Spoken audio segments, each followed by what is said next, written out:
Bismillahirrahmanirrahim. Assalamualaikum warahmatullahi wabarakatuh. Selamat pagi anak-anak. Berjumpa kembali dengan Anisya Kusniadi. Pada pembelajaran hari ini yaitu tema 7, peristiwa dalam kehidupan, pada subtema yang kedua, peristiwa kebangsaan seputar proklamasi, pembelajaran ke-1. Dengan muatan IPS KD 3.4 dan 4.4, serta muatan Bahasa Indonesia KD 3.5 dan 4.5. Mari kita belajar untuk hari ini. Baiklah anak-anak, bangsa Indonesia pernah mengalami masa penjajahan cukup lama. Selama penjajahan, bangsa Indonesia mengalami penderitaan. Oleh karena itu, bangsa Indonesia semangat untuk melepaskan diri dari penjajah. Namun, usaha untuk memperoleh kemerdekaan ternyata tidaklah mudah. Indonesia harus melalui berbagai rintangan dan peristiwa sejarah yang perlu dicatat dan menjadi pelajaran bagi kehidupan bangsa. Berikut adalah beberapa peristiwa penting seputar proklamasi kemerdekaan. 1. Pembentukan BPUPKI. Akhir tahun 1944, kedudukan Jepang dalam Perang Pasifik semakin terdesak, hingga akhirnya Letnan Jenderal Kumakichi Harada membentuk BPUPKI, Badan Penyelidik Usaha-Usaha Persiapan Kemerdekaan Indonesia, atau dalam bahasa Jepang, Dokuritsu Junbi Kosakai, pada 1 Maret 1945 yang diketuai oleh Dr. Rajiman Widyodiningrat. BPUPKI ini bertugas untuk menyelidiki berbagai kebutuhan untuk membentuk sebuah negara yang merdeka. 2. Pembentukan PPKI. Setelah BPUPKI dibubarkan pada 7 Agustus 1945, digantikan dengan PPKI, Panitia Persiapan Kemerdekaan Indonesia, atau dalam bahasa Jepang adalah Dokuritsu Junbi Inkai, yang diketuai oleh Insinyur Soekarno.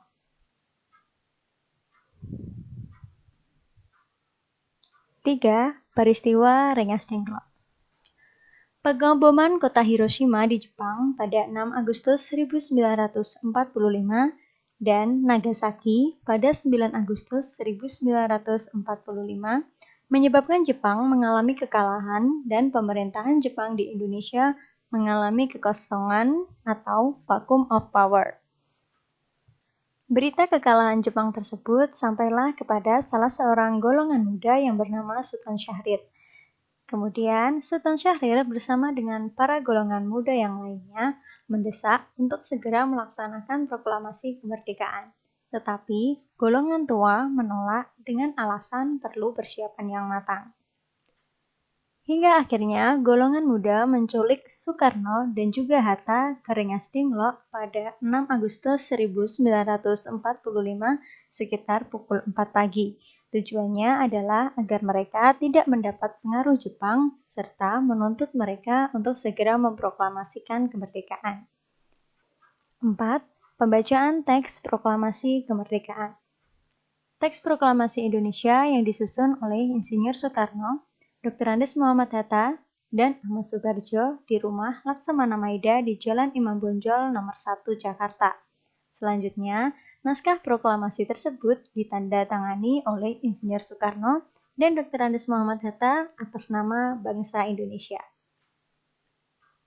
Pembacaan teks proklamasi kemerdekaan dilaksanakan pada hari Jumat, 17 Agustus 1945 pada pukul 10 waktu Indonesia Barat di kediaman Insinyur Soekarno di Jalan Pegangsaan Timur nomor 56 Jakarta. Adapun acara dalam upacara pembacaan proklamasi tersebut adalah pembacaan teks proklamasi kemerdekaan oleh Insinyur Soekarno dan didampingi oleh Dr. Andes Muhammad Hatta. Pengibaran Sang Merah Putih oleh Suhud dan Latif Hendraningrat, serta sambutan Wali Kota Suwiryo dan Dr. Muwardi. Pelaksanaan upacara tersebut tanpa melalui protokol upacara, namun semua rakyat yang hadir pada saat itu mengikuti jalannya upacara dengan begitu hikmat.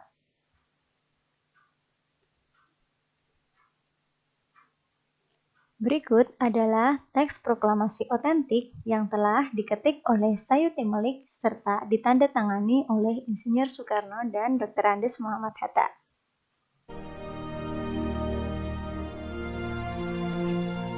Proklamasi. Kami, bangsa Indonesia, dengan ini menyatakan kemerdekaan Indonesia. Hal-hal yang mengenai pemindahan kekuasaan dan lain-lain diselenggarakan dengan cara saksama dan dalam tempo yang sesingkat-singkatnya. Jakarta, 17 Agustus 1945, atas nama bangsa Indonesia, Soekarno, Hatta.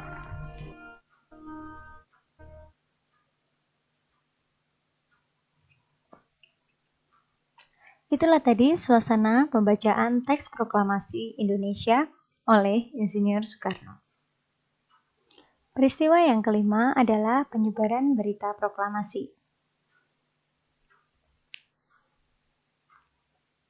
Para pemuda menyebarkan berita proklamasi melalui berbagai cara, antara lain menyebar pamflet, mengadakan pertemuan, dan menulis pada tembok-tembok.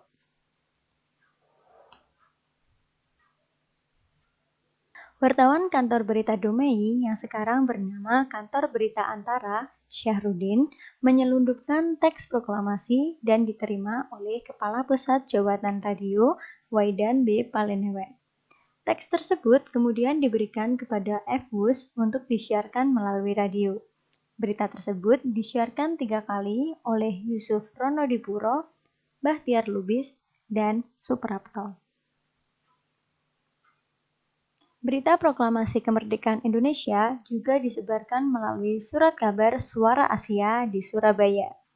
Para gubernur yang dilantik pada 2 September 1945 juga diminta untuk menyebarluaskan berita proklamasi kemerdekaan Indonesia di wilayahnya. 6. Sambutan rakyat di berbagai daerah. Peristiwa penting yang menunjukkan dukungan rakyat secara spontan terhadap proklamasi kemerdekaan Indonesia antara lain sebagai berikut. Rapat raksasa di lapangan Ikada, Ikatan Atletik Jakarta, pada 19 September 1945 dalam menyambut kemerdekaan.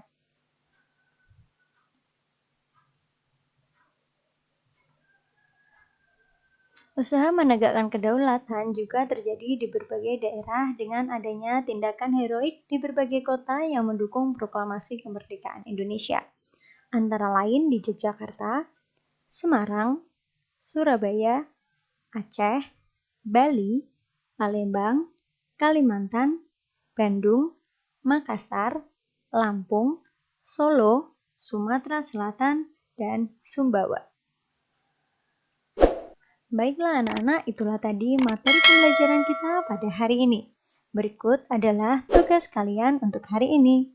Selamat mengerjakan. Alhamdulillah, pembelajaran hari ini sudah selesai.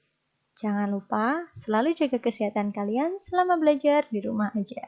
Semangat terus belajar di rumah, jaga kesehatan. Sampai berjumpa pada pertemuan kita esok hari. Wassalamualaikum warahmatullahi wabarakatuh.